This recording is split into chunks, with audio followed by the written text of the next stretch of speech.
রাজকুমারী হইলেন। হওয়ার পরে কোন এক কারণবশত বাগার সামনের দিকে আগায় না। হযরত মাওলানা হাফেজ আবুল হাসান খেরকানি চিন্তা করলেন, এগুলো তো বন জঙ্গলের প্রাণী, এদেরকে হালকা একটু উত্তম মাধ্যম দিতে হয়। হাফেজ আবুল হাসান খেরকানি চিন্তা করলেন একটা চাবুক দরকার, হাতে তো তার চাবুক নাই। তখন তিনি একটা সাপ হাত দিয়া ধরলেন, সাপটাকে হাত দিয়া ধইরা চাবুক বানায় তার উপরে মৃদু হালকা করে আস্তে করে একটু হালকা আঘাত করলেন। কিতাবে লেখে হালকা আঘাত করতে দেরি হয়েছে, আল্লাহ ওয়ালার ওই সাপ, যে সাপকে চাবুক বানায় আঘাত দিয়েছেন, আঘাত দিতে দেরি হয়েছে। এবার হাফেজ আবুল হাসান খেরকানি এবং তার যে ছিল লাকড়ি সহ হাফেজ আবুল হাসান খেরকানি সহ বাঘ এবার সামনের দিকে যাইতে এক মুহূর্ত দেরি হয় নাই। একটা সময় আল্লাহ ওয়ালাদের কথা, যারা নেক কাজ করতো, এদের কথায় গোটা পৃথিবী চলত। ওলিদের কারামত সত্য, এটা তার বাস্তব প্রমাণ। হুজুর তখন দোয়া করতে শুরু করলেন, আল্লাহুম্মা হাওয়া আলাইনা ওয়ালা আলাইনা। মাত্র 2 মিনিট গেল, আকাশটা পরিচ্ছন্ন হয়ে গেল। বুঝা গেল মনে হয় রৌদ্র আবার উঠে গেছে, পুরো এলাকাটা বৃষ্টি শূন্য হয়ে গেছে, বৃষ্টি আর হচ্ছে না। মনে হয় যেন কয়েক মাস হয়ে গেছে বৃষ্টি হইতেছে না। তো এগুলি তো ঘটনা, কোন কাল্পনিক ঘটনা না, বাস্তব ঘটনা বলছি। আল্লাহ পাক বলছেন যে এই পৃথিবীতে যদি কেউ নেক কাজ করে তার জন্য করবে, আর নেক কাজ করলে তার সম্মান বাড়বে, ইজ্জত বাড়বে। হাজারো ঘটনা। ইব্রাহিম বিন আদহাম বলখি রাহমাতুল্লাহ আলাইহি, নাম শুনছেন? আফগানিস্তানের বলক দেশের তিনি বাদশা ছিলেন, ইব্রাহিম বিন আদহাম রাহমাতুল্লাহি আলাইহি। ইসলামের ইন্নাল হামদালিল্লাহিল্লাযী বিনি'মাতিহি তাতিম্মুস সালিহাত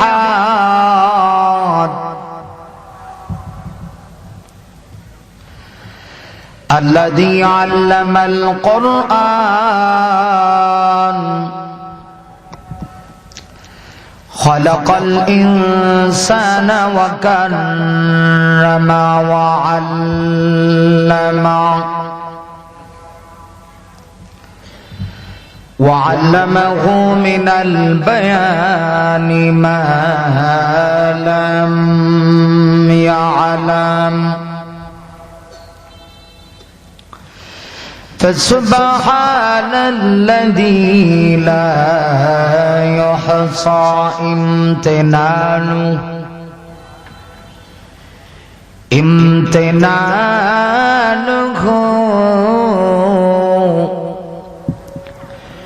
باللسان ولا بالقلم نستغفره ونتوب إليه نشهد أن لا إله إلا الله وحده لا شريك له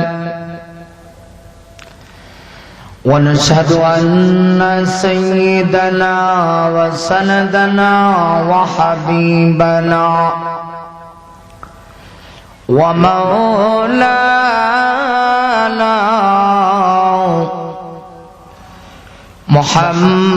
محمدا عبد الله ورسوله الذي أرسله بالحق بشيرا ونذيرا وداعيا إلى الله بإذنه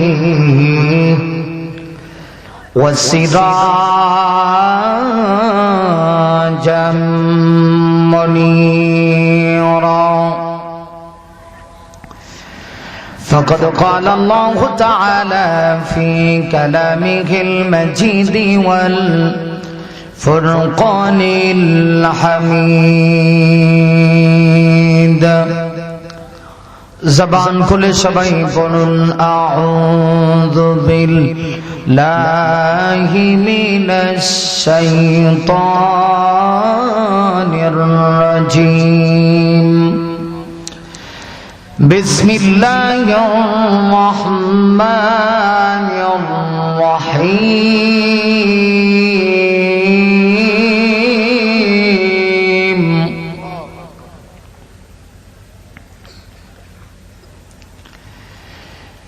من عمل صالحا فلنفسه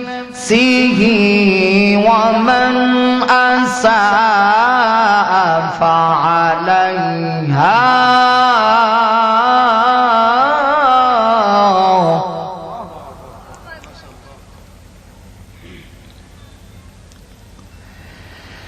وما ربك بظلام للعبيد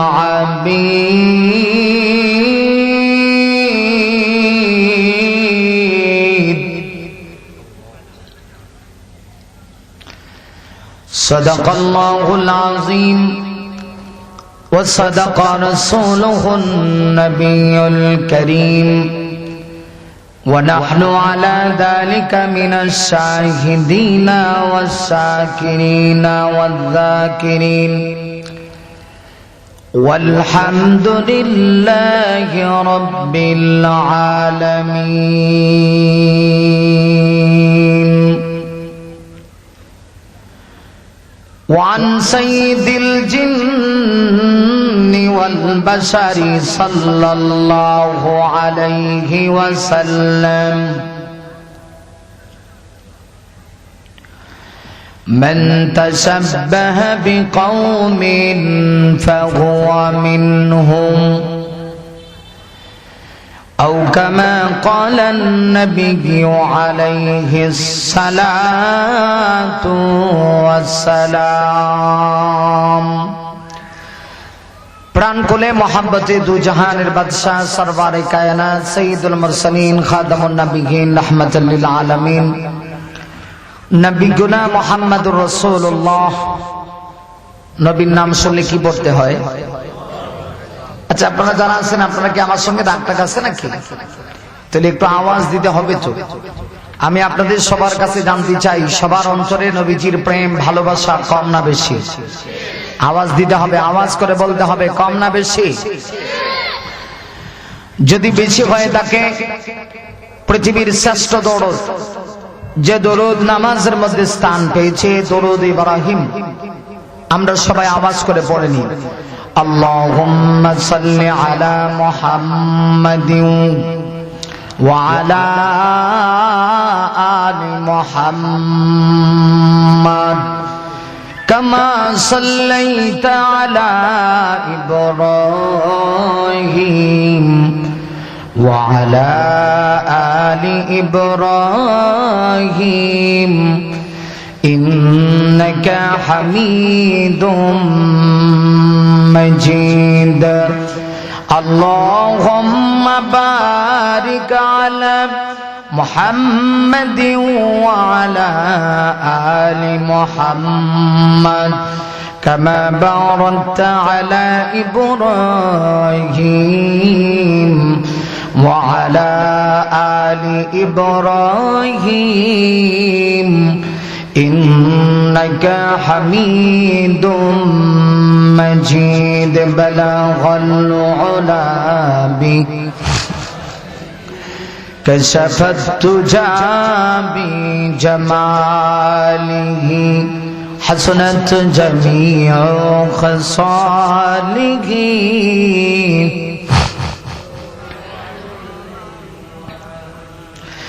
ए तेरी मेराज है कि तू लौहा कलम तक पहुंचा और मेरी मेराज ही कि मैं तेरे कदम तक पहुंचा बलगल उला मन मार कादरे रन मार कादरे जेते सोनार मादिना मन मार कादे रे प्राण मार कादे रे जेते सोनार मादिना जे मादिना धন্য হলো যে মাদিনা ধন্য হলো পেয়ে তবু ঠিকানা মন মার কাঁদে রে প্রাণ মার কাঁদে রে যেতে সোনার মদিনা মদিনায় যেতে কি মন চায় আহা আপনাদের যে অবস্থা বক্তা কথা কেমনে বলবে আমি তোমার বাক শক্তি হারাই ফেলতেছি পরিস্থিতি দেখে একটু জবানটা খুলে সবার মন চায় মদিনাতুল মুনাওয়ারায় যেতে নবীজির রওজা পাক জিয়ারত করতে সবার মন চায় না যদি চায় তাহলে একটু সকলে জবানটা খুলে আমার সঙ্গে মন মান কাঁদে রে প্রাণ মার কাঁদে রে যেতে সোনার মদিনা मन मार कांदे रे प्राण मार कांदे रे जेते सोनार मदिना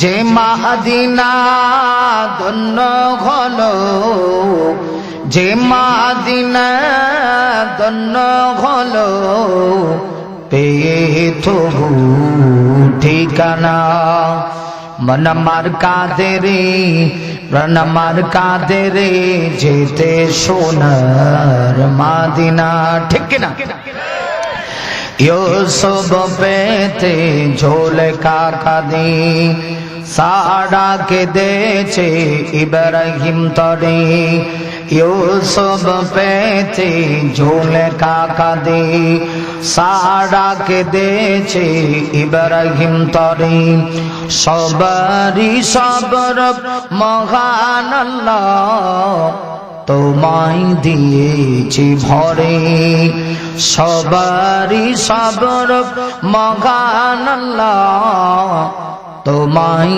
দিয়েছি ভরে যা আমি করতে চাই যা আমি দেখতে যাই যা আমি করতে চাই যা আমি দেখতে যাই মনে বাজে মদিনা मन मार कांदे रे प्राण मार कांदे रे जेते सोनार मदिना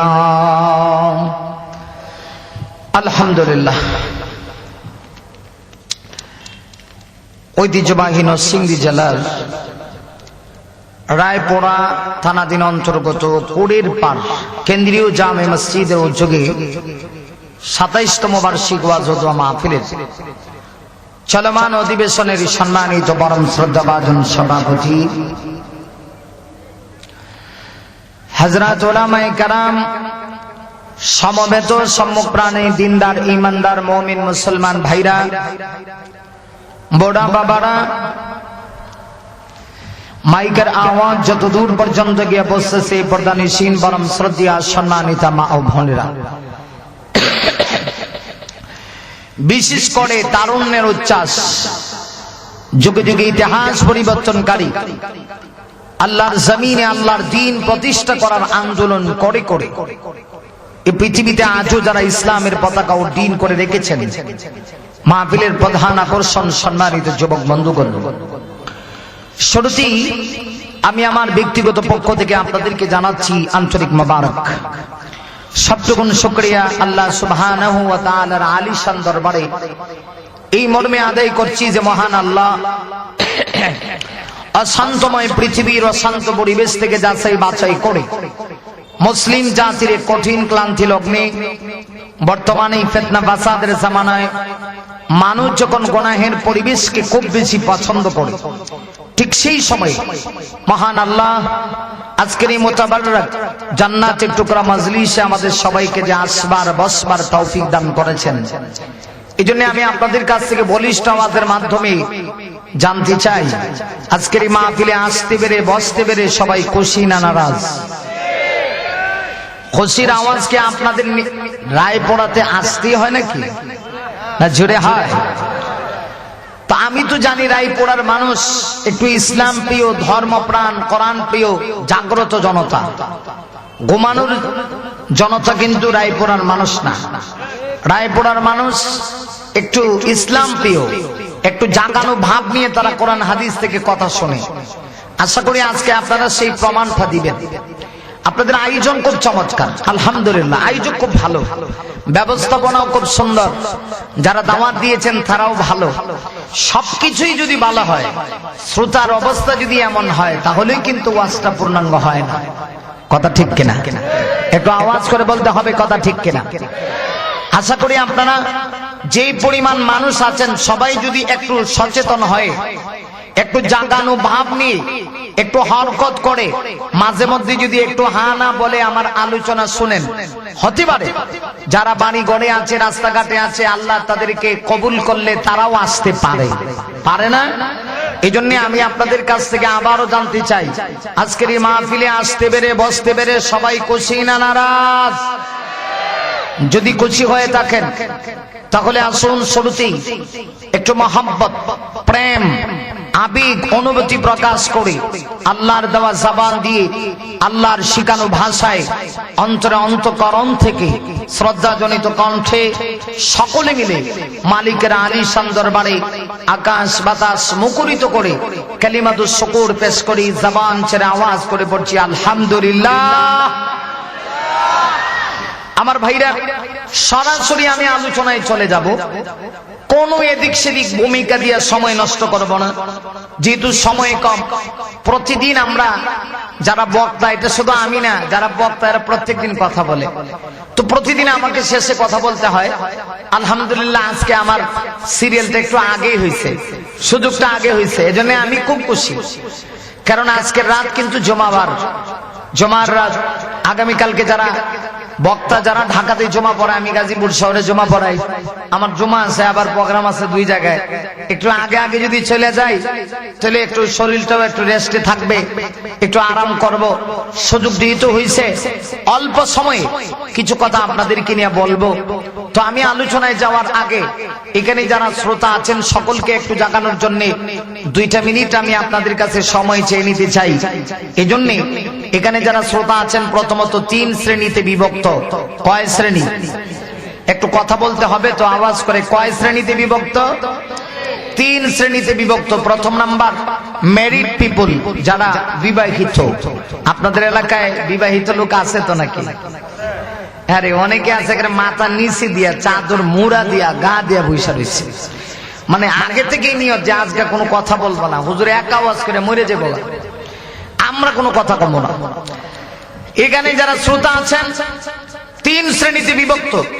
প্রথম নাম্বার যারা ম্যারিড পিপল, যারা বিবাহিত আছেন। তো কিছু শ্রোতা নাকি আপনারা আমার সঙ্গে, আমি বিবাহিতদের দলে 4 বছর হয়েছে, 5 বছর রানিং চলতেছে, আমি বিয়ে করছি, তা আমি তো আপনাদের দলের লোক। যারা বিবাহিত, প্রথম নাম্বারে একটু মেহরবানি করে আমি রবের আওয়াজকে উঁচু করে আল্লাহর জন্য আমি একটু তাকবীর দেব। আপনারা, আমি যখন তাকবীর দেব, মেহরবানি করে আপনারা আমার সঙ্গে শরীরের সবটুকু শক্তি এক জায়গায় সঞ্চার করে, আকাশ বাতাস মুখরিত করে, বলিষ্ঠ কণ্ঠে আল্লাহর জন্য প্রথমবার আপনারা আমার সঙ্গে একটু তাকবীরের জবাব দিবেন। পারবেন? ইনশাআল্লাহ। আওয়াজটা কেমন কেমন জানে লাগতেছে, এত স্লো কেন, এত আস্তে কেন? জোরে সোরে আওয়াজ করে বলেন পারবেন ইনশাআল্লাহ। জি। 2 নাম্বার যারা আনমেরিড, যারা অবিবাহিত, এখনো বিয়ে শাদী করেন নাই, যৌবনের রক্ত টকবক করতেছে, অযুবক, তোমার এ দেহের সবটুকুন শক্তি এক জায়গায় সঞ্চার করার যিনি ক্ষমতা দিয়েছেন, এ আল্লাহর জন্য তোমার কাছে একবার তাকবীরের জবাব চাই। নির্বাচন সামনে, কত স্লোগান দেয় লোকেরা, নির্বাচনে জালুবাই মাথা আছে ঠ্যাং নাই, কথা কম নাকি? ঠিক কিনা? আজকে আমি আসলে ওয়াজ করতে পারব না, অন্যান্য দিন যে সিস্টেমে ওয়াজ করি এটা আমার দ্বারা সম্ভব না, পরিবেশ আমার অনুকূলে না। এও যারা আছেন এরা নড়াচড়া নাই, হরকত নাই। এই নির্বাচন আসলে পরে একটা রং চাইয়ের জন্য কি স্লোগান দেয় নির্বাচনে, জালুবাই মাথা আছে ঠ্যাং নাই। আবার লোকেরা বলে কি হইছে, জালুবাইয়ের চরিত্র ফুলের মতো পবিত্র, কথা কন না? ঠিক কিনা? চরিত্র ফুলের মতো পবিত্র, কিন্তু নামাজ পড়ে না 1 ওয়াক্ত, গাঞ্জা খায় আবার 5 ওয়াক্ত। একবার ভুল হইলে এটা আবার কাজা আদায় করে। কথা কন না কেন, ঠিক কিনা? তাহলে যুবক, এক কাপ রং চায়ের জন্য তুমি কত স্লোগান দাও, আর তোমার এই দেহের সবটুকুন শক্তি এক জায়গায় সঞ্চার করার যিনি ক্ষমতা দিয়েছেন ওই আল্লাহর জন্য কি স্লোগান দেওয়া যাবে না? যাবে কি? দ্বিতীয় নম্বরে যারা যুবক অবিবাহিত, একদম টক বগে তারুণ্য দীপ্ত যৌবনের রক্তে উদ্দীপনায় ভরপুর যাদের গায়ে, দ্বিতীয়বার তোমরা আমার সঙ্গে তাকবীর দিবা। তিন নম্বর, যারা ডানে বামে সামনে পিছনে যে যেখানে আছেন, আপনি যদি মুসলমান হয়ে থাকেন, অবশ্যই আপনি যদি আকাশের মালিক মহান আল্লাহকে পছন্দ করে থাকেন, ইহ জগৎ পরজগতের একচ্ছত্র ক্ষমতার অধিকারী যিনি, ওই আল্লাহর জন্য তৃতীয়বার আমি যখন রবের আওয়াজকে উঁচু করব, অবশ্যই আপনার কাছে আমার ঈমানের দাবি, যখন আমি তাকবীর দিব আপনি অবশ্যই যেখানে থাকেন তাকবীরের জবাবটা দিবেন। পারবেন ইনশাআল্লাহ? দিলে লাভ হবে দুইটা। এক নাম্বার, আপনার ঈমানটা একটু জাগবে, শরীরটাতে একটু শক্তি আসবে। দুই নাম্বার, মিস্টার ইবলিস নজ দেশের বড় হুজুর আশেপাশে থাকার সুযোগ নাই। কথা কোন ঠিক কিনা? তাহলে সবাই একটু গলারে হাসকি দেন, আমি একটু জমাই তারপরে আলোচনায় যাই। গলারে একটু হাসকি দেন না, একটু দেন দেন, আওয়াজ করে দেন মাশাআল্লাহ।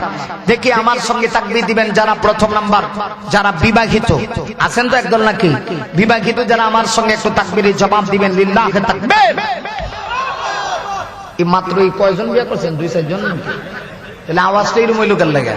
বুঝতে পারলাম না তো, আপনাদের অবস্থা এমন কেন? দেখি যারা অবিবাহিত আপনাদের ভিতরে কতটুকু ঈমানি চেতনা আছে, আমার সঙ্গে তাকবীরের জবাব দেন। লিল্লাহি তাকবীর।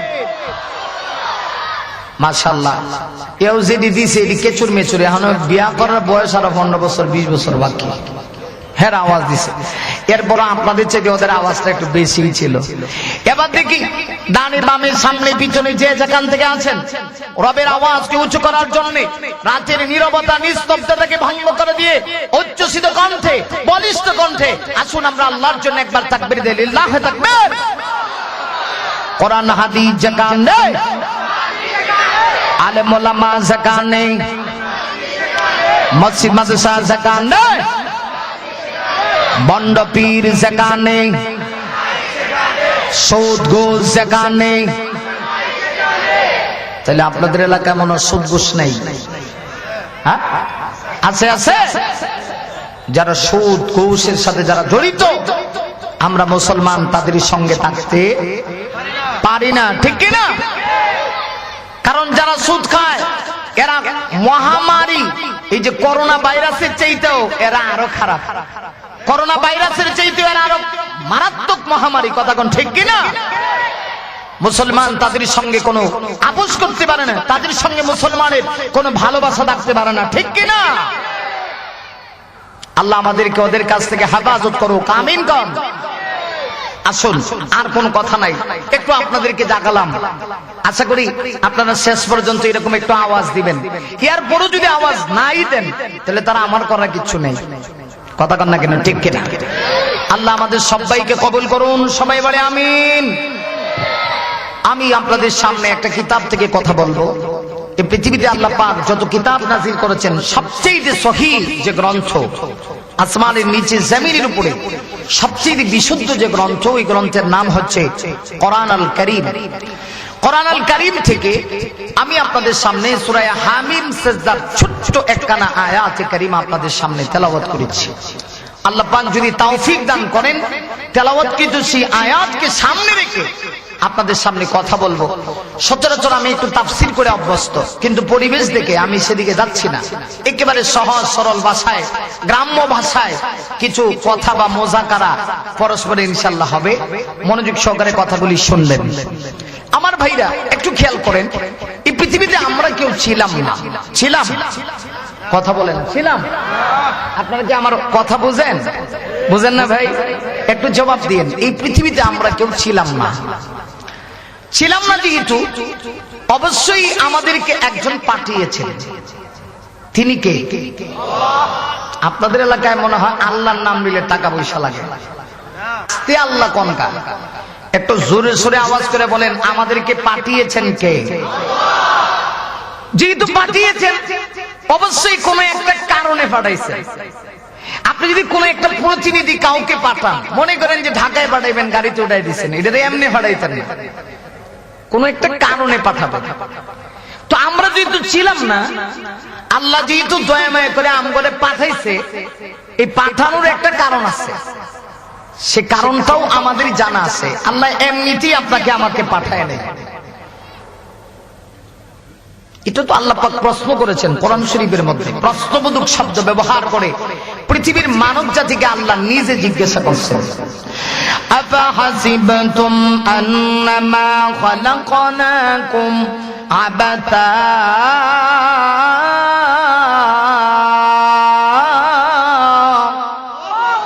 পৃথিবীর মানুষ তোমরা কি ধারণা করো যে আমি আল্লাহ তোমাদেরকে অনর্থক ভাবে সৃষ্টি করেছি? অবশ্যই না, এমনি এমনি আমি আল্লাহ তোমাদেরকে সৃষ্টি করি নাই। কেন করছি? আল্লাহ কোরআন শরীফের অন্য জায়গায় বলেছেন, মা খালাকতুল জিন্না ওয়াল ইনসা ইল্লা লিয়াবুদুন। এই পৃথিবীতে আমি আল্লাহ শুধুমাত্র কেবলমাত্র দুইটা জাতিকে আমি সৃষ্টি করেছি, আমার ইবাদতের জন্য, আমার গোলামির জন্য, আমার দাসত্বগিরি করার জন্য। জোরে কোন সুবহানাল্লাহ। কে বলছেন? আল্লাহ তার ইবাদতের জন্য আমাদেরকে পাঠাইছেন। দুনিয়াতে আসি নাই মন করা আমার জীবন আমি চালাবো, এই জন্য কিন্তু আমি আসি নাই। এসেছি মালিকের গোলামি করার জন্য। যেই মালিক আমাকে যে কারণে পাঠাইছেন, এটা যদি আমি হাসিল না করতে পারি, আমার চেয়ে বড় ব্যর্থ এই পৃথিবীতে আর কেউ হতে পারে না। আল্লাহ গোটা পৃথিবীর সকল মানুষকে দুনিয়াতে পাঠায়া আল্লাহ আবার এই মানুষকে ভালো মন্দ করার মতো যোগ্যতাও আল্লাহ পাক দিয়ে দিচ্ছেন। দেখেন, আমি আপনি যখন আল্লাহর গোলামি বাদ দিয়া শয়তানের গোলামি করি, আল্লাহ চাইলে গাঁটটা ঘুরাইতে পারে। ঠিকের আওয়াজ জুতা দিয়ে বাইরে কেন লাগে? একটু জোরে কর, ঠিক কিনা? আমি এবার অন্যরকম বক্তা, বুঝেন না যে এবারে মানে খুব ঠান্ডা। এত ঠান্ডা আমি না, আপনারা ঠান্ডা হইতেন, আমি ঠান্ডা না। ওয়াজ যতক্ষণ কর্ম একটু ইমানি স্পিড নিয়ে কর্ম, আপনারা ইমানি স্পিড নিয়ে শুনবেন। আমি আপনি যখন আল্লাহর নাফরমানি করি, আল্লাহর দাসত্বগিরি বাদ দিয়া শয়তানের অনুসরণ করি, আল্লাহ চাইলে কিন্তু গাঁটটা ঘুরাইতে পারে। আর একটু জোরে। কিন্তু আল্লাহ ঘুরায় না। কেন? আল্লাহ কয়, আমি তোমাকে ভালো মন্দ উভয়টা করার যোগ্যতা দিয়েই আমি দুনিয়াতে পাঠাইছি। কারণ এই দুনিয়া হলো পরীক্ষার হল। পরীক্ষার হলে একটা ছাত্র যখন এসএসসি অথবা এইচএসসি পরীক্ষা দেওয়ার জন্য যখন ঢুকে, অথবা যে কোনো ক্লাসের হোক পরীক্ষার হলে ঢুকে, টিচার কিন্তু তার উপরে কোন ধরনের জোর জবরদস্তি, কোন বেতরাঘাত অথবা নির্যাতন বা মারার ক্ষমতা তার নাই। ভালো যদি লিখে ফলাফল সে ভোগ করবে, যদি লিখতে না পারে প্রশ্নের জবাব সেটাও তার নিজের উপরেই বর্তাবে। কথা কোন ঠিক কিনা? আমার বাইরে এজন্য আল্লাহ রাব্বুল আলামিন আজকে আমি যে আয়াত কারিমা তেলাওয়াত করেছি, ওই আয়াতের ভিতরে तमाम পৃথিবীর সকল মানব জাতিকে দুনিয়াতে পাঠায়া আমার আল্লাহ ভালো মন্দ করার মতো যোগ্যতা দিলেন। যোগ্যতা দিয়া পৃথিবীর সকল মানুষকে আমার আল্লাহ আবার জানায়া দিলেন, মান আমিলা সালিহান ফালিনাফসিহি ওয়া মান আসাআ ফাআলাইহা ওয়া মা রাব্বুকা বিযাল্লামিল লিল আবিদ।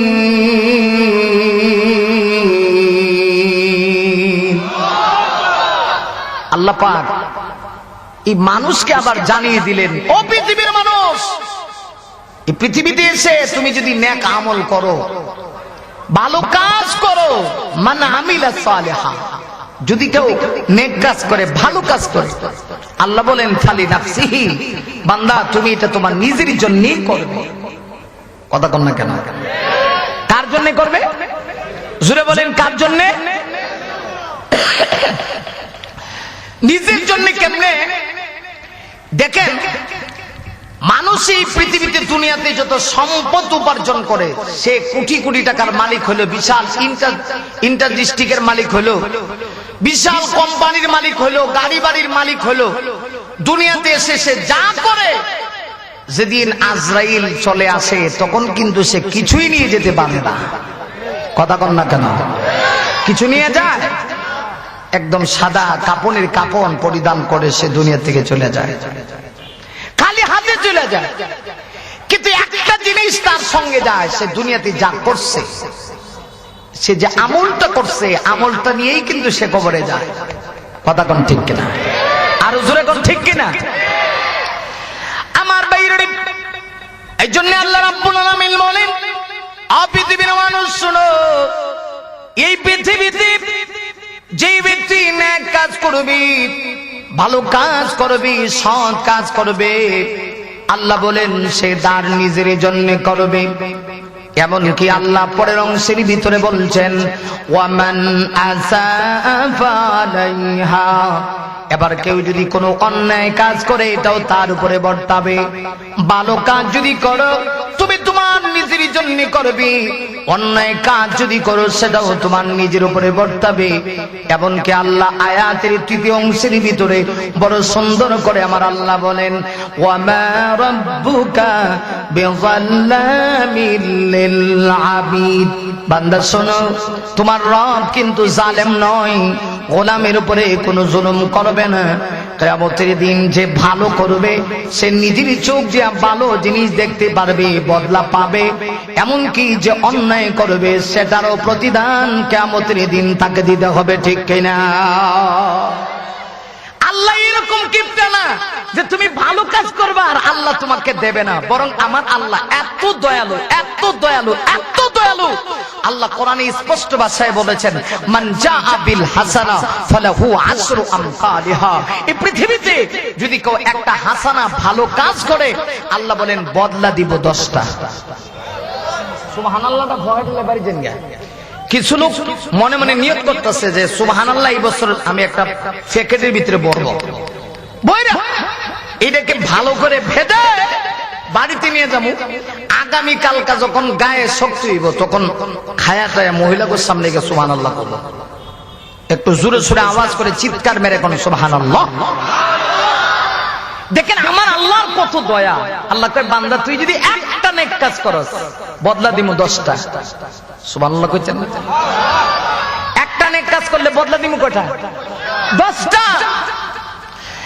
আবার অন্যদিকে লক্ষ্য করে দেখুন, আল্লাহ রাব্বুল আলামিন বড় সুন্দর করে পাশাপাশি কেউ যদি একটা অন্যায় কাজ করে আল্লাহ কি দিবে সেটাও আল্লাহ বলে দিলেন, ওয়ামান জাআ বিস-সাইয়্যাতি ফালা ইউজা ইল্লা মিথলাহা ওয়া হুম লা ইউযলামুন।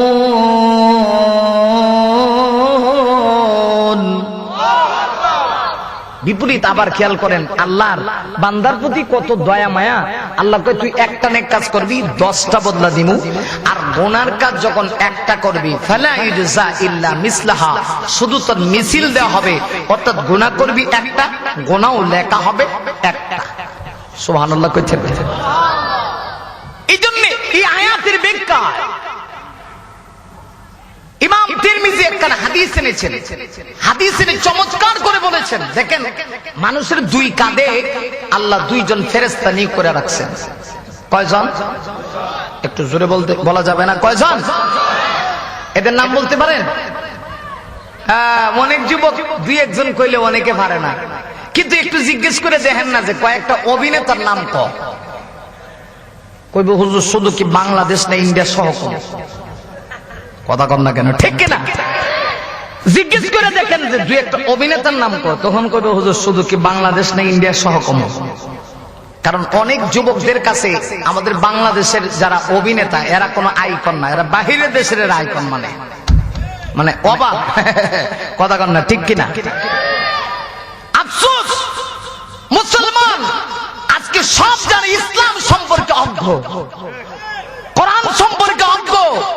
যদি জিজ্ঞেস করা হয় কয়েকজন সম্মানিত ফেরেশতার নাম কো, কিয়ামতের আগে কইতে পারতো না। কিন্তু সাত দোকানে বয়ে থাকবেন এমন ফতোয়া মারে, ফেডে ফাড়া দিলে কুল হল্লা সূরা বাইরিত, কিন্তু ফতোয়ায় বোঝা যায় যে হ্যাঁ একজন বড় মুফতি হয়ে গেছে। কথা কন না? ঠিক আপনাদের অঞ্চলে নাই, এটা ঢাকা শহরের কথা কইতেছে। দেখেন না আমাদের দেশের অবস্থাটা কি, যে আজকে যে ইচ্ছা সেই আজকে ফতোয়া শেখাচ্ছে। ফতোয়া দিতে হইলে এখন আর মুফতি লাগে না, ফেসবুক শরীফ আছে, ইউটিউব শরীফ আছে, ইন্টারনেট শরীফ আছে, যেহেতু এইগুলি আছে আর হুজুরের কি দরকার? কথা কন না কেন, ঠিক কিনা? তাহলে বলুন, আপনার আবার দুই কাঁধে দুইজন ফেরেশতা আছে, নাম কি? কিরামান কাতিবিন ইয়ালামুনা মা তাফআলুন। সম্মানিত লিখক দুইজন ফেরেশতা আছে। এই আয়াতের ব্যাখ্যায় ইমাম তিরমিজি এনেছেন যে সম্মানিত লিখক দুইজন ফেরেশতা প্রতিটা মানুষের কাঁধে আল্লাহ রেখে দিয়েছে। একজন ডান কাঁধে, আরেকজন বাম কাঁধে।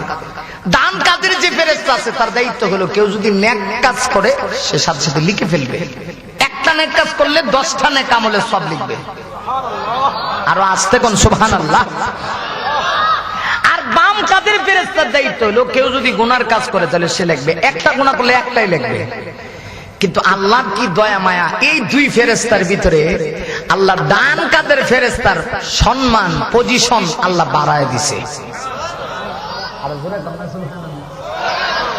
ডান কাঁধের ফেরেশতার পাওয়ার আল্লাহ বাড়ায় দিছে। বাড়াই দিয়েছে মানে হে যখন কেউ নেক কাজের খালি নিয়ত করে সাথে সাথে 10টা নেক আমল লিখালায়। খালি নিয়ত করছে একটা আর করে লিখছে 10টা। কিন্তু পথ কাজ করার জন্য যদি কেউ নিয়ত করে বাম কাঁধের ফেরেশতা লিখতে পারে না, বসের কাছে অনুমতি লাগে। সুবহানাল্লাহ। বাড়িতে গিয়ে কয়েন নাকি? আরো জোরে কর না সুবহানাল্লাহ।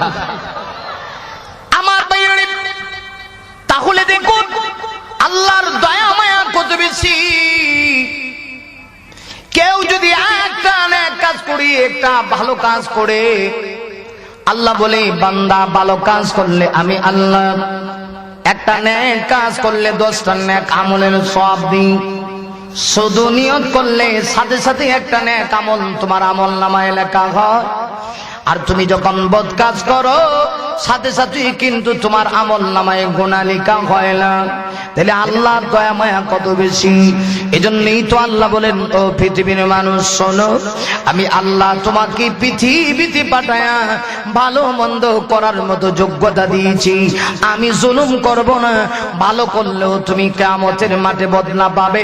নেক কাজ যদি করে আসতে পারো কিয়ামতের দিন তুমি সেটা দেখবে। সুবহানাল্লাহ। নেক কাজ যা করবা দেখবা। 2 নম্বর হলো এই পৃথিবীতে যদি কেউ নেক কাজ করে মহান আল্লাহ তার মর্যাদাও দুনিয়াতেও বাড়ায় দেয়, আখিরাতেও বাড়ায় দেয়। সুবহানাল্লাহ। জোরে কোন, আরো জোরে আওয়াজ করে চিৎকার মেরে কোন সুবহানাল্লাহ।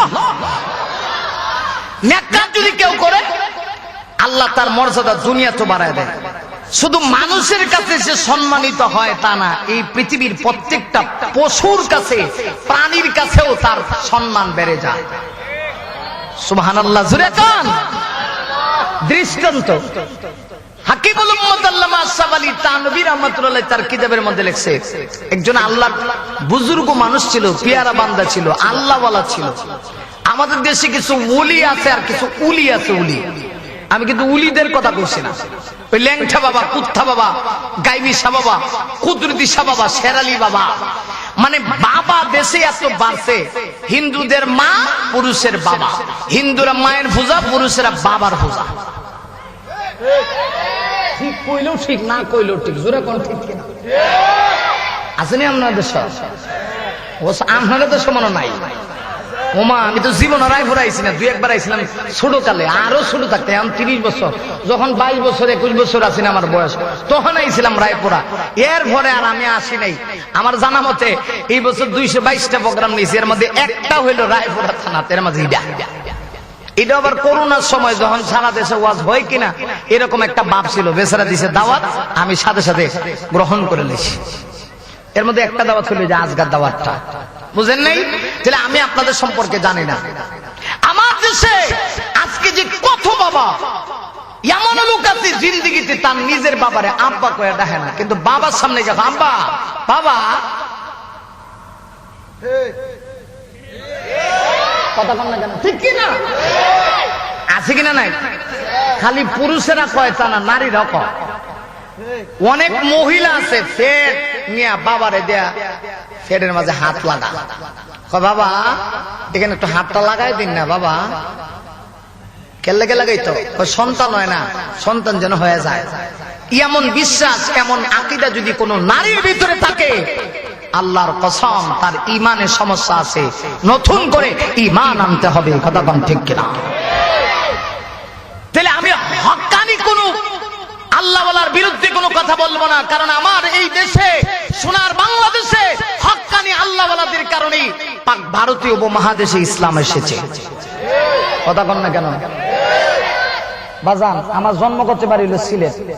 কোন কোথায়? সিলেট হইলে আমার বাড়ি। মানে এই যে তাহেরপুরি দেখছেন, এটা আমার এলাকার নিষ্পত্তি। সুনামগঞ্জ জেলার তাহেরপুর থানা চলে আমার বাড়ি। আমি থাকি হইলো ঢাকায়। ঢাকা আমার মাদ্রাসা আছে, আবার আমি গাজীপুর শহরে জমা পড়াই। তো এলাকার নিষ্পত্তি তাহেরপুরি। তো আমি যে কথাটা বলতে চাই, আমার বাড়ির ভাইরা, আজকে আমার দেশের অবস্থা এমন হয়েছে যে শুধুমাত্র পুরুষেরাই ভণ্ডদের কাছে যায় তা না, পুরুষের চাইতে শতকরা 90% বেশি মহিলারা ওই সমস্ত ভণ্ডদের কাছে গিয়ে ঈমান হারাচ্ছে। আমি কোন হক্কানি ওলিদের বিরুদ্ধে বলবো না, কারণ আমার সিলেটে তথা আমাদের শাহজালালের পূর্ণভূমি যেটাকে বলা হয় বাংলাদেশের আধ্যাত্মিক রাজধানী হচ্ছে সিলেট, ওলিয়া উলিয়ার দেশ। আমার এই সিলেটে ইসলাম এসেছে শাহজালাল মুজাররদ ইয়ামনি রাহমাতুল্লাহ আলাইহির ঈমানি দাওয়াতের বিনিময়ে। কথা কোন ঠিক কিনা? তিনি সেই আমন দেশ থেকে সিলেটের মাটিতে এসে সর্বপ্রথম আল্লাহু আকবারের আওয়াজ উচ্চারণ করেছিলেন। 360 আউলিয়া তার সাথে ছিল, তার সফর সঙ্গী ছিল। তিনি তাদেরকে নিয়ে সিলেটের মাটিতে এসে তদানীন্তন যুগে পরাশক্তি ছিল, বাতিল শক্তি ছিল রাজা গৌর গোবিন্দ, নাম শুনছেন? সে এক নায়কতন্ত্র কায়েম করে ফেলেছিল। একটা মুসলমান পর্যন্ত সে তার সন্তানের আকিকা দিবে এই সুযোগ পর্যন্ত ছিল না। সিলেটে বুরহানুদ্দিনের মাজার আছে, দেখেন নাই?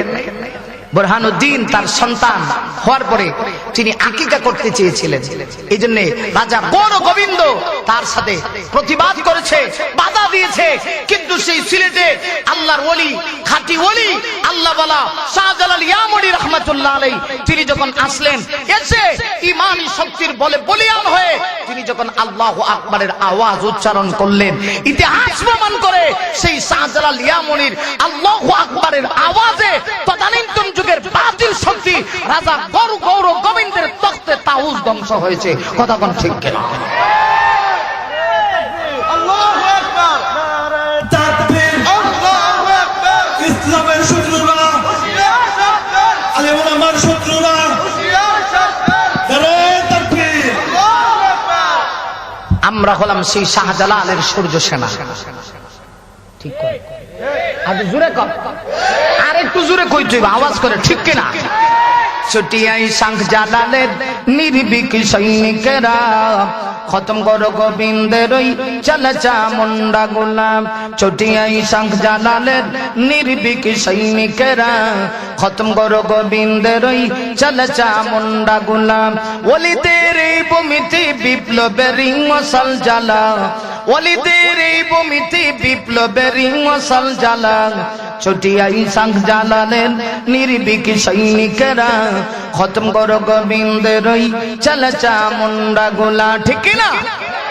শাহ জালালের বিদ্যাপীঠে আসে যারা বাগবাসাতি, শাহ জালালের বিদ্যাপীঠে আসে যারা বাগবাসাতি, তাকবীরের ধ্বনি দিয়ে ওদের পিঠে আগুন জ্বালা।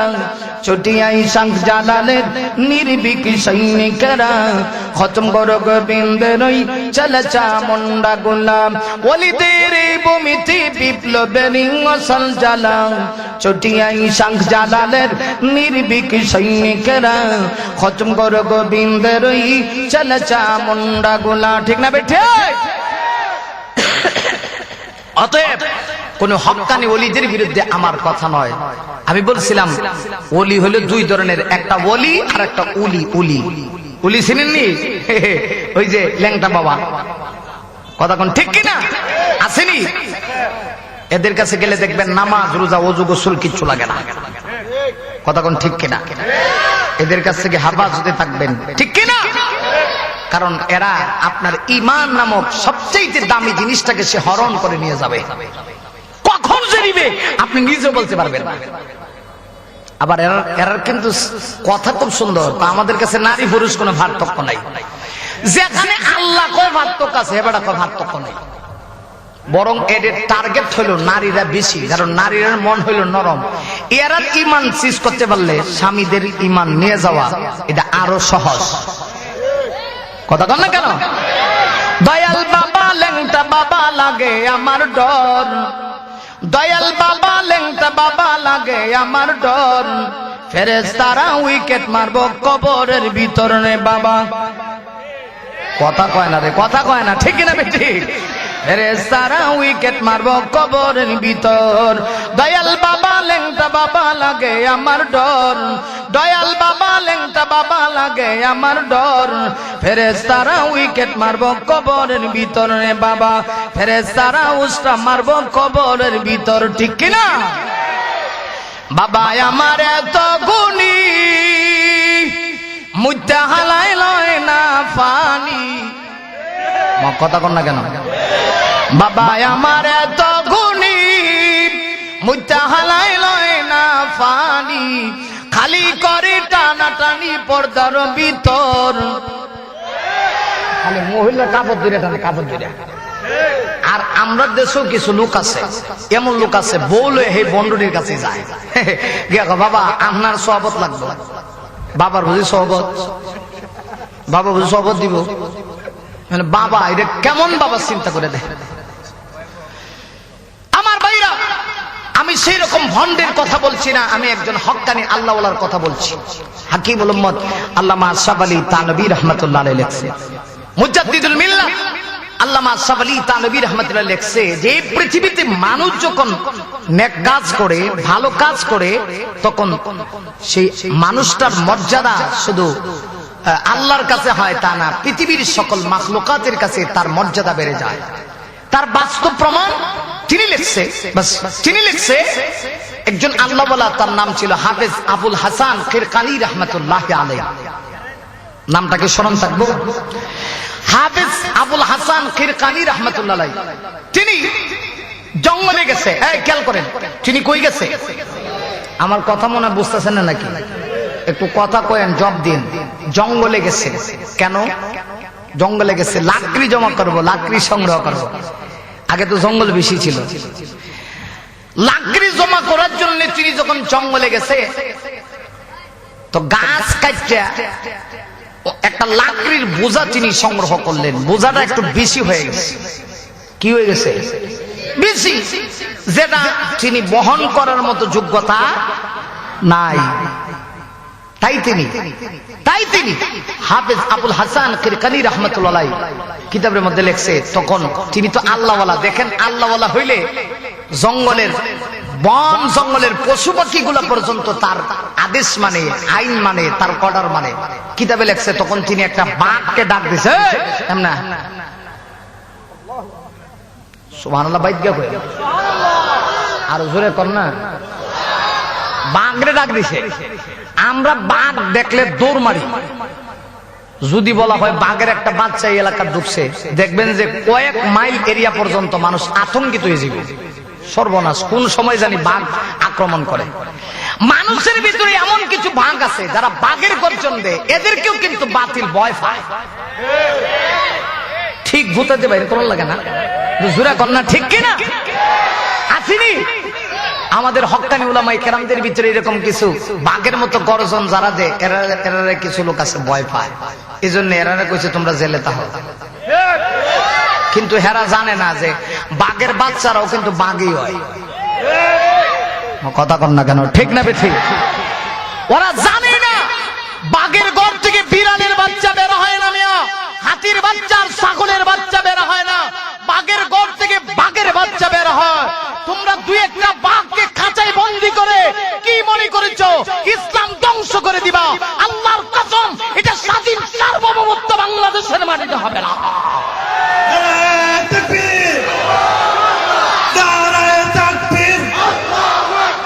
ইসলামের শত্রুরা, বিশ্বের নাস্তিক, হুঁশিয়ার সাবধান।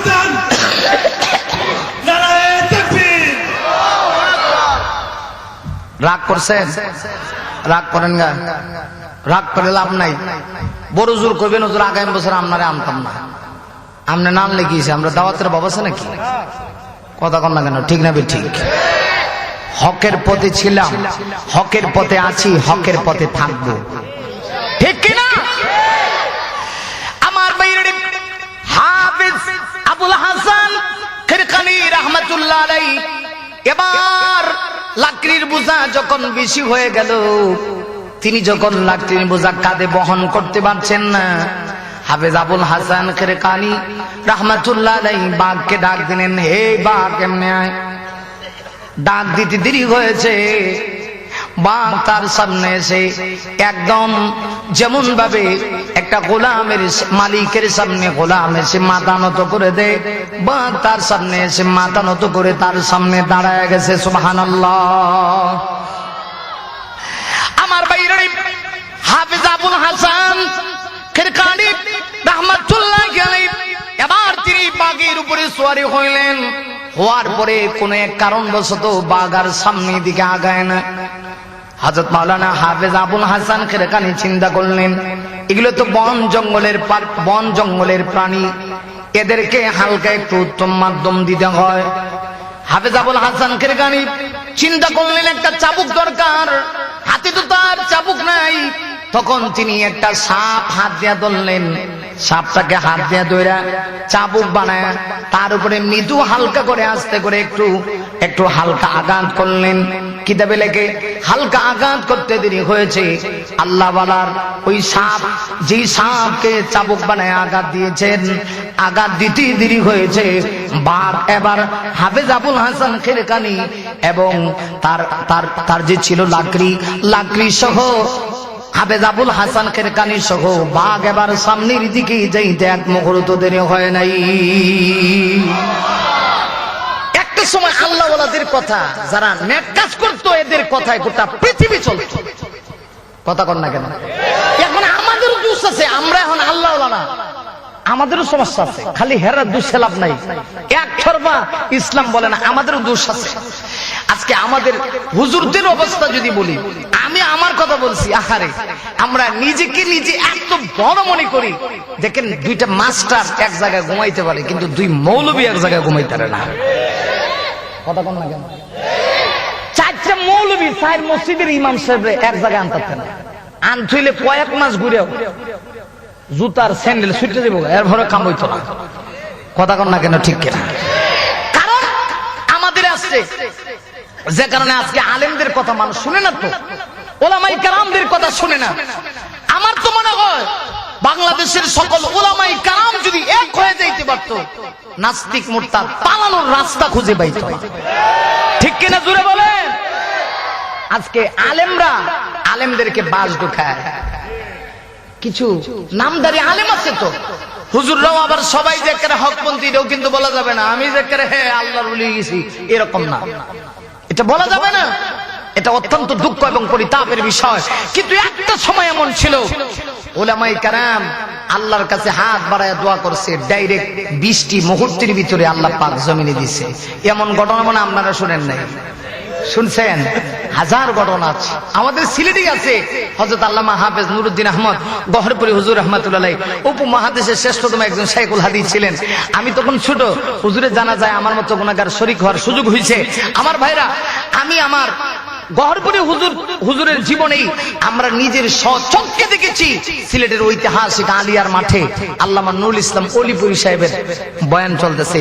প্রচন্ড বৃষ্টির কারণে একেবারে হাঁটু পর্যন্ত মাঠে পানি হয়ে গেছে। নুরুদ্দিন আহমদ গহরপুরি হুজুর রাহমাতুল্লাহ আলাইহি এই মাহফিলের সভাপতি ছিলেন। হুজুর আসার পরে লোকেরা বলল, হুজুর যেইভাবে বৃষ্টি হইতেছে অলিপুরি সাহেব তো আজকে আর মাহফিলে উঠতে পারবে না, অতএব তাফসীর হবে না।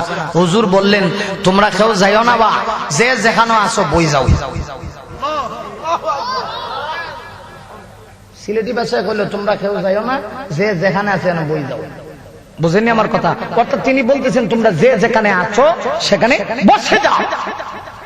আমি নিজে ছিলাম আশ্চর্য, কারামাতুল আউলিয়া হাক্কুন, ওলিদের কারামাত সত্য, এটা তার বাস্তব প্রমাণ।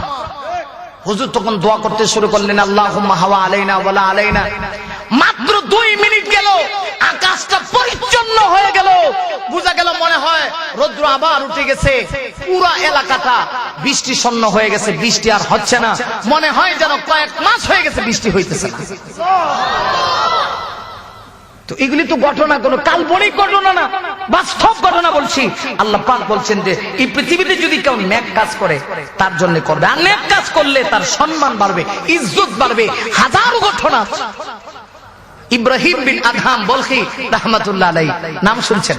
আফগানিস্তানের বলক দেশের তিনি বাদশা ছিলেন, ইব্রাহিম বিন আদহাম রাহমাতুল্লাহ আলাইহি। ইসলামের মোহাম্মদ ঢোকার আগে তিনি শরীয়ত বিরোধী এমন কোন কাজ নাই যেটা তিনি করেন নাই, সব কাজই তিনি করতেন। তখন তিনি ইসলাম বুঝতেন না, ঈমান কি জিনিস, নেক কাজ কি জিনিস সেগুলো তিনি বুঝতেন না। এমনকি ইব্রাহিম বিন আদহাম কিতাবের মধ্যে লেখে, তখন তিনি নাট্য মঞ্চের আয়োজন করে সুন্দরী রূপসী রমণীদেরকে আইনা ড্যান্স দেওয়াইতেন এবং তিনি নিজেও নারীদের ড্যান্স দেখতেন। এরকম অবস্থা ছিল ওনার। কিন্তু একদিন সেই ইব্রাহিম বিন আদহাম বলকি রাহমাতুল্লাহ আলাইহি, বাদশা তো বাদশার রাজকীয় চলাফেরা, বাদশার চলাফেরাটা রাজকীয়। যে বিছানায় ঘুমায়, বিছানাটা তো খুব তুলতুলে বিছানা, উন্নত মানের বিছানা, কথা কোন ঠিক কেনা? খাওয়া দাওয়া যেটা আছে এটা তো উন্নত মানের। আমাদের দেশে দেখবেন কোন মানুষ এমন আছে যে ক্ষমতা পাওয়ার আগে হে পারে না মানুষের ঠেংটি পাইত, ক্ষমতা পাওয়ার পরে তার পজিশন এমন হয় লোকেরা তার কাছে যাই চলে কয়েকজনের ধৈর্য জানা। কথা কন না কেন ঠিক কেন? ইব্রাহিম বিন আদহাম তখন তো তিনি, তার ভিতরে ইসলামের কোন মোহাম্মত ছিল না, ঈমান কি জিনিস তিনি বুঝতেন না। দুনিয়াদারি ব্যক্তি ছিলেন, রাজকীয় চলাফেরা ছিল, উন্নত খাবার দাবার ছিল, এমনকি বিছানাপত্র খুব আরাম পেয়েছিল। তো তিনি একদিন রাত্রিবেলা ঘুমানোর জন্য বিছানায় গেছেন, তুলতুলে বিছানা। যখন ঘুমানোর জন্য গেছে, এমনি দেখা যায় তার যেই রুমে তিনি ঘুমাইছেন, বাদশার সিংহাসন, এই রুমের ঠিক ছাদের উপরে কি যেন টাচ টাচ করে শব্দ শোনা যায়। সুবহানাল্লাহ বলছেন, আর জোরে কন্যা সুবহানাল্লাহ। আমার বাইরে ইব্রাহিম বিন আদহাম বলখি রাহমাতুল্লাহ আলাইহি যে মুহূর্তে ছাদের উপরে টাচ টাচ করে আওয়াজ শুনতে পাইলেন, তার নিদ্রাটা ভেঙে গেল, ঘুমটা ভেঙে গেল।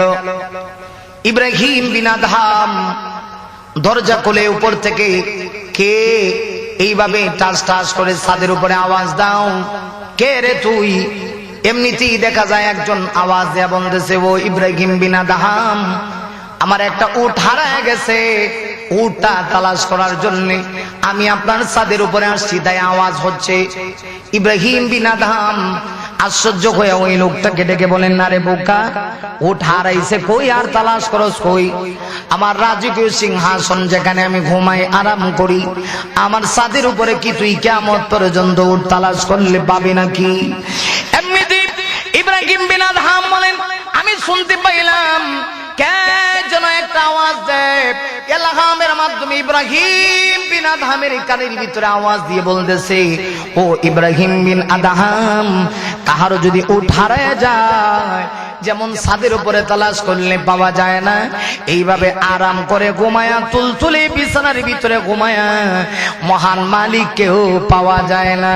ইব্রাহিম বিন আদহাম এই আওয়াজ শোনা মাত্রই, কথা শোনা মাত্রই তিনি পাগল হয়ে গেলেন। এমন পাগল হয়েছে, নিদ্রা ছেড়ে দিলেন। তার অন্তরের ভিতরে কি যেন একটা পরিবর্তন ভাব, এমন পরিবর্তন ইব্রাহিম বিন আদহামের হয়ে যাচ্ছে। ইব্রাহিম বিন আদহাম চিন্তা করলেন, সত্যি কথাই তো, এত আরামের বিছানায় ঘুমায়া তো মহান মালিককে পাওয়া যায় না, কারণ এই দুনিয়া চিরস্থায়ী না, এই দুনিয়া থাকার জায়গা না। এই দুনিয়া যে আল্লাহ পাঠাইছে এমনিতেই আমাকে পাঠায় নাই, এই দুনিয়াতে আল্লাহ আমাকে পাঠাইছে আখিরাত কামানোর জন্য। দুনিয়াটা হলো আখিরাতের খেত বা শস্য। তাই ইব্রাহিম বিন আদহাম যে বকরতি কথা শুনছেন, রাজি রাজকীয় সিংহাসন ছেড়ে দিয়ে ইব্রাহিম বিন আদহাম চেয়ার ছেড়ে দিয়ে তিনি আল্লাহওয়ালা হওয়ার জন্য, আল্লাহকে পাওয়ার জন্য একদম সমুদ্রের কিনারায় গিয়ে কিতাবে লেখে তিনি আল্লাহর ইবাদত বন্দেগী করতে আরম্ভ করলেন। শুধু আল্লাহর ইবাদত বন্দেগী করে তা না, ইব্রাহিম বিন আদহাম আগে রাজকীয় সিংহাসনে থাকতেন, রাজকীয় পোশাক পরিধান করতেন। সব পোশাকগুলি তিনি খুলে ফেললেন। খুলে ফেলে এবার ইব্রাহিম বিন আদহাম সালার শট পরে তসবিহ হাতে নিয়ে আল্লাহ পাওয়ার জন্য আমার আল্লাহর নামের জিকির করতে শুরু করে দিয়েছে। ইব্রাহিম বিন আদহামের জিন্দেগি পরিবর্তন হয়ে গেল। তিনি আবার নদীর পাড়ে, সাগরের পাড়ে বসে বসে নামাজের টাইমে নামাজ পড়ে আর হাতের মধ্যে তসবিহ নিয়ে মহান আল্লাহর জিকির করে। আল্লাহ ছাড়া কোনো মহব্বত তার অন্তরের ভিতরে নাই, বাদশাহী ছেড়ে দিছে। কারণ একজন মানুষের ভিতরে যদি আল্লাহর মহব্বত ঢুকে যায়, দেখবেন যে আল্লাহকে পাওয়ার জন্য যদি দুনিয়ার সবকিছু ছাড়তে হয়, সবকিছু ছেড়ে দেয়। কথা কন না কেন? আর জোরে কোন ঠিক কিনা? একজন মানুষের ভিতরে যদি আল্লাহর প্রেম, আল্লাহর ভালোবাসা ঢুকে যায়, আল্লাহকে পাওয়ার জন্য সে সবকিছু, দুনিয়ার সবকিছু ত্যাগ করতে রাজি হয়। এই জন্যই তো দেখেন না উলামায়ে কেরাম আল্লাহকে ভালোবাসে। তাই আল্লাহর বিরুদ্ধে যদি কেউ কিছু বলে তখন উলামায়ে কেরাম বরদাস্ত করতে পারে না। ঠিক কিনা ঘুরে বলে? আলেম উলামারা তখন গর্জে হুঙ্কার দেয়। হুঙ্কার দেয় কেন? এই হুঙ্কার তার ঈমান স্পিডের হুঙ্কার, এটা নিজের মান গড়া হুঙ্কার না। এই জন্য আমাদের দেশে কিছু লোক আছে, হুজুররা যদি একটু হকের পক্ষে কথা কয়, ইসলামের বিরুদ্ধে কেউ নাক গলায়, এর বিপক্ষে কথা কয়, তখন কিছু লোক আছে মৌলবীরা খালি মানুষের বাড়িতে খায় আর কোনো কাম নাই, খায়া খায়া খায়া খায়া খালি দেখবেন খালি আন্দোলনে নেমে যায়। এই কথাও আমাদের সমাজে কিছু বলনেওয়ালা লোক আছে। কথা কোন ঠিক কিনা? এদেরকে আল্লাহ আস্তে আস্তে শায়েস্তা করতেছে। যেমন আমাদের দেশে কিছুদিন আগে একজনের শায়েস্তা করেও লিছে অলরেডি। 90 ফেরাউন টাকলা মুরাইদ্যা, মাথাটা আন্তর্জাতিক স্টেডিয়াম। ঠিক কইলেও ঠিক, না কইলেও ঠিক, জোরে আওয়াজ করে কোন ঠিক কিনা? মাথাটা আন্তর্জাতিক স্টেডিয়াম। এর এত পাওয়ার, হ্যাঁ কয় আমাদের হাতে যেহেতু মন্ত্রিত্ব এসেছে, প্রধানমন্ত্রীকে নিয়েই এই দেশে সংবিধান থেকে রাষ্ট্রীয় ধর্ম ইসলামকে তুলে দেব ইনশাআল্লাহ। ছাগলে কিনা কয়, ছাগলে কিনা খায়, ইসলাম উড়াই দিব, আবার কয় ইনশাআল্লাহ। হ্যাঁ জানেনি ইনশাআল্লাহ কারে কয়? কথা কোন ঠিক কিনা? আর জুড়ে কোন ঠিক কিনা? কয় কি সংবিধানে রাষ্ট্রীয় ধর্ম থাকবে না ইনশাআল্লাহ। ইনশাআল্লাহ শব্দের অর্থ হলো যদি চায় আল্লাহ, তাহলে হের কথায় বোঝা যায় যে আল্লাহ মনে হয় চায় যে সংবিধানে রাষ্ট্রীয় ধর্ম থাকবে না। এখন উল্টা হয়ে গেছে, আসলে আল্লাহ চায় তুমি টাকলা মুরাইদ্যা থাকবা না। কথা কোন ঠিক কিনা? এই জন্য দেখা গেছে হে এত পাওয়ার, তোর যদি এত পাওয়ার হয় তাহলে তোর মাথায় চুলুটা, তুই যে টাকলা, তুই ইসলাম বাদ দিলে ভিতরে তোর অনেক ক্ষমতা, অনেক ক্ষমতা না, অনেক ক্ষমতা না হলে ইসলাম কেমনে বাদ দিবে? ইসলাম এটা কার মনোনীত ধর্ম? জোরে বলে। শুধু মনোনীত ধর্ম তা না, একমাত্র কেবলমাত্র শুধুমাত্র ইসলামই আমার আল্লাহর কাছে মনোনীত ধর্ম। কথা কোন ঠিক কিনা? আমরা সেটা বিশ্বাস করি দিলে প্রাণে, দিলে প্রাণে আমরা সেটা বিশ্বাস করি, অন্তর দিয়ে আমরা সেটা লালন করি। এই পৃথিবীতে অনেক ধর্ম আছে, কে কোন ধর্ম পালন করবে এটা তার ব্যক্তিগত বিষয়। প্রত্যেকে তার নিজ নিজ ধর্ম পালনে স্বাধীনতা আছে, নিজের ধর্ম নিজে পালন করবে। কিয়ামতের দিন হে আল্লাহর কাছে জবাব দিব এটা আমার কি। কিন্তু আমরা যারা মুসলমান, আমরা দিল থেকে বিশ্বাস করি এই পৃথিবীতে যত তন্ত্র মন্ত্র আছে শুধুমাত্র একটা ধর্ম, ইসলাম ধর্মই হলো সঠিক ধর্ম, এটাই আল্লাহর কাছে মনোনীত ধর্ম। কথা কোন ঠিক কিনা? ছাগলে বলে সংবিধানে রাষ্ট্রীয় ধর্ম ইসলাম থাকবে না। এরপরে আবার এমন কি হয়েছে কম লোকের লেগে, এরপরে আবার বিসমিল্লাহ থাকবে না। আরো আসছে কোন নাউজুবিল্লাহ, বিসমিল্লাহ থাকতো না। এ তো শেষ না, কিছুদিন পরে আবার আলেমদেরকে ডাকে, আসো বহস হইব। বুঝেননি নাকি? আল্লাহ জানে, কিছু বুঝতেছি না তো আমি। বুঝতেছেন আমার কথা? কিছুদিন পরে আবার আলেমদেরকে ডাকে, আসো বহস হবে। আলেমরা লোকে বুঝি হ্যাঁ বহস করবো।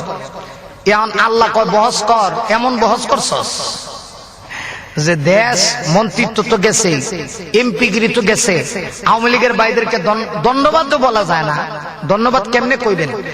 আমি অন্তত পক্ষে ধন্যবাদটা এই জন্য দিতে পারি না, কারণ সে যখন ইসলামের বিরুদ্ধে কথা কইছিল তখন প্রতিবাদ নাই। যখন তার অডিওটা ফাঁস হয়েছে, কথা কয় না, ঠিক কেনা ঠিক কি হয়েছে? হ্যাঁ, ও আচ্ছা ঠিক আছে, যেভাবে কাজ চলতেছে রাগ করেন না, কথা কয়েন না, হইতেই পারে, সমস্যা হইতেই পারে। তবে আমার সময় মনে আর বেশিক্ষণ নাই, সময়ও শেষ হয়ে যেতেছে। অসুবিধা হইতেছে আপনারা? অসুবিধা হচ্ছে? সারা রাত আর বক্তা নাই, আমি কি একলা নাকি? আজাদি আছে, আরো কত বক্তা আছে, আমি যাইতাম গা, আর বেশি সময় লেট করবো না। এরা বুঝি কালকা সিরিয়াল ভাবে এত সোজা, ওনারা অনেক ভালো ভালো বক্তা, প্রত্যেকেই ভালো ভালো বক্তা, এত সোজা না। আলহামদুলিল্লাহ কর, এরকম আলেমদেরকে আনাও তো সৌভাগ্যের ব্যাপার, ঠিক কিনা? হেদায়েতুল্লাহ আজাদী একজন ভালো বক্তা, নাম করা আলোচক, বাংলাদেশের জন্য একটা গর্বের ধন, আলহামদুলিল্লাহ কর। আবার বেটা এখন নতুন চেয়ারম্যান হইছে, বুঝেন নাই? খালি বক্তা তা নাই, এখন আবার ইসলামী আন্দোলন থেকে নতুন চেয়ারম্যান হইছে। এখন উনি চেয়ারম্যান হওয়ার পরে আলহামদুলিল্লাহ এটা আমরা গর্ব করে বলতে পারি যে আলেম ওলামারা যে নেতৃত্ব দিতে পারে, এটাই তার বাস্তব একটা প্রমাণ। কথা কোন ঠিক না? ঠিক। কিছু লোক আছে আমাদেরকে শুধুমাত্র গড় বৈঠকি বানায় রাখতে চায়, মানে এরা বোঝায় হুজুররা মসজিদে থাকবো, মক্তব্য থাকবো, মাদ্রাসায় থাকবো, এর বাহিরে না।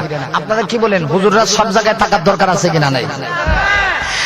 আমার বাইরে আসলে জন্য বলছিলাম, এমন যেন না হয় আমি ক্ষমতা পেয়ে যেন ইসলামের বিরুদ্ধে কথা না বলি, আমি ক্ষমতা পেয়ে যেন কোরআনের বিরুদ্ধে কথা না বলি। কারণ কোরআনের বিরুদ্ধে কথা বললে যে ইসলাম পছন্দ করে, কোরআন পছন্দ করে, সে কিন্তু বরদাস্ত করতে পারে না। কথা কোন ঠিক কিনা? এই জন্যই তো আলেম ওলামারা যখন কেউ কোরআনের বিরুদ্ধে বলে তখন গর্জে অহংকার দেয়। এমন ক্ষমতার দরকার নাই যে ক্ষমতা পায়া আমি ইসলাম বলে যাই। আমার ভাইরা, ইব্রাহিম বিন আদহাম তিনি যখন বুঝতে পারলেন এই দুনিয়া চিরস্থায়ী থাকার জায়গা না, এই ক্ষমতা চিরস্থায়ী থাকবে না, এই পাওয়ার চিরস্থায়ী থাকবে না, এই বাদশাহগিরি চিরস্থায়ী থাকবে না, ইব্রাহিম বিন আদহাম তাই তিনি রাজ দরবার ছেড়ে দিয়া, রাজকীয় সিংহাসন ছেড়ে দিয়া, চেয়ার ছেড়ে দিয়া, উন্নত খাবার দাবার ছেড়ে দিয়া, ভালো পোশাক ছেড়ে দিয়া, সালার শর্ট পরিধান করে ইব্রাহিম বিন আদহাম সাগরের পাশে বসে বসে তিনি একমাত্র আল্লাহর ইবাদত শুরু করে দিলেন। এবার মন্ত্রী মিনিস্টার যারা ছিল তার রাজ দরবারের, তারা তাদের প্রধানমন্ত্রীকে তালাশ করতে শুরু করছে। দীর্ঘদিন হয়ে গেল প্রধানমন্ত্রীকে তালাশ করে পায় না। হঠাৎ করে গিয়া দেখে তিনি একটা সাগরের কিনারে বসে বসে একমাত্র আল্লাহর সামনে মাথা নত করে করে মহান আল্লাহর সান্নিধ্য অর্জনের জন্য ইবাদতে মশগুল। ইব্রাহিম বিন আদহামের কাছে গিয়া কয়, হে বাদশাহ, কতদিন হয়ে গেল আপনি রাজকীয় দরবার ছেড়ে চলে আসলেন, চেয়ারটা খালি হয়ে গেছে, আসুন না চেয়ারে এসে আপনি আবার সমাসীন হন। আমাদের দেশের লোক হইলে কইতো তাড়াতাড়ি লয়ে যা, কথা কন না কেন? তাড়াতাড়ি লয়ে যা। আমরা তো শুধু চেয়ার পাইলে দুনিয়ার সব ছেড়ে দিব। ইমান কইমান নেগা, ইসলাম লয়ে যাও, এরপর চেয়ার দরকার। কথা কন না কেন? বলবেন হুজুর এইগুলা কি কোন কি কোন? আরে এটা আমার বানানো কথা না, আল্লাহর রাসূল হাদিসে ভবিষ্যৎবাণী করে গেছেন। বুখারীর বর্ণনা আসছে, আল্লাহর রাসূল বলে গেছেন যে কিয়ামতের আগে, কিয়ামতের নিকটবর্তী সময়কালীন যখন সময় চলে আসবে, এমন একটা সময় আসবে, নবীজি বলেছেন তখন দেখবে গোটা পৃথিবীতে আমার উম্মত শুধু মাইর খাবে আর মাইর খাবে, মাইর খাইব। আপনারা মনে মাইর খাইতেছেন না, না খাইলেও অপেক্ষা করেন, কিছুদিন পরে খাইবেন। শুরু হইছে, মাত্র শুরু হইছে। আল্লাহর রাসূলের ভবিষ্যৎবাণী, নবীজি বলেছেন কিয়ামতের আগে এমন একটা সময় আসবে গোটা পৃথিবীতে আমার উম্মত একতরফাভাবে নির্যাতনের শিকার হবে, মাইর খাবে। আমার ভাইরা, সাহাবীরা যখন আল্লাহর নবীকে প্রশ্ন করল, ইয়া রাসূলুল্লাহ, ইয়া হাবিবাল্লাহ, ওগো নবীজি, তখন কি আপনার উম্মতের সংখ্যা কম হবে নাকি রাসূল তখন বলেছেন না বাল কাসীর, উম্মতের সংখ্যা তখন কম হবে না, উম্মতের সংখ্যা তখন বেশি হবে। আজকে গোটা পৃথিবীর দিকে যদি আপনি আমি লক্ষ্য করি তাহলে দেখতে পারবো আজকে মুসলমান প্রায় 200 কোটির কাছাকাছি, কথা কোন ঠিক কিনা? গোটা পৃথিবীতে আজকে মুসলমান 1-1.5 কোটি 2 কোটি না, গোটা পৃথিবীতে আজকে মুসলমানের সংখ্যা প্রায় 200 কোটির কাছাকাছি। এরপরেও যেখানে মুসলমান সেখানে নির্যাতন। সাহাবীরা এবার প্রশ্ন করলো, ইয়া রাসূলুল্লাহ, উম্মতের সংখ্যা বেশি হবে এরপরেও কেন মাইর খাবে? নবী আমার তখন বললেন ওয়াহান। সাহাবীরা আবার পাল্টা রিপিট প্রশ্ন করে মাল ওয়াহান ইয়া রাসূলুল্লাহ, ওগো নবী ওয়াহান কাকে বলা হয়? নবীজি তখন বলেন ওয়াহান হলো 2 জিনিসের নাম। 1 নাম্বার হুব্বুদ দুনিয়া, আমার উম্মতের ভিতরে দুনিয়ার মহব্বত ঢুকে যাবে, কথা কোন ঠিক কিনা? আল্লাহ রাসূল বলেছেন ওয়াহান হচ্ছে 2টা জিনিসের নাম। 1 নাম্বার হুব্বুদ দুনিয়া, আমার উম্মতের ভিতরে দুনিয়ার মহব্বত ঢুকে যাবে। 2 নাম্বার নবীজি বলেছেন ওয়া কারাহিয়াতিল মাউত, আমার উম্মত মরণকে ভয় পাবে। আপনারা বলবেন হুজুর আপনারাই না বলেন মরণকে বেশি বেশি স্মরণ করতে, মরণকে ভয় করতে, অথচ নবী বলেন ওয়াহান 2 জিনিসের নাম। 1 নাম্বার দুনিয়ার মহব্বত, 2 নাম্বার মরণকে ভয় পাবে। এর অর্থ কি? মুহাদ্দিসিন আযমগণ এই হাদিসের ব্যাখ্যায় লিখেছে সত্যিকারের মুমিন যে হবে সে মরণকে ভয় পাবে না, মরণের সময় ঈমান নিয়ে যাওয়ার ভয় করবে, কথা কোন ঠিক কিনা? আর যে ভয় করবে মরণকে ভয় করবে, বুঝতে হবে তার ভিতরে তার ঈমানের সমস্যা আছে।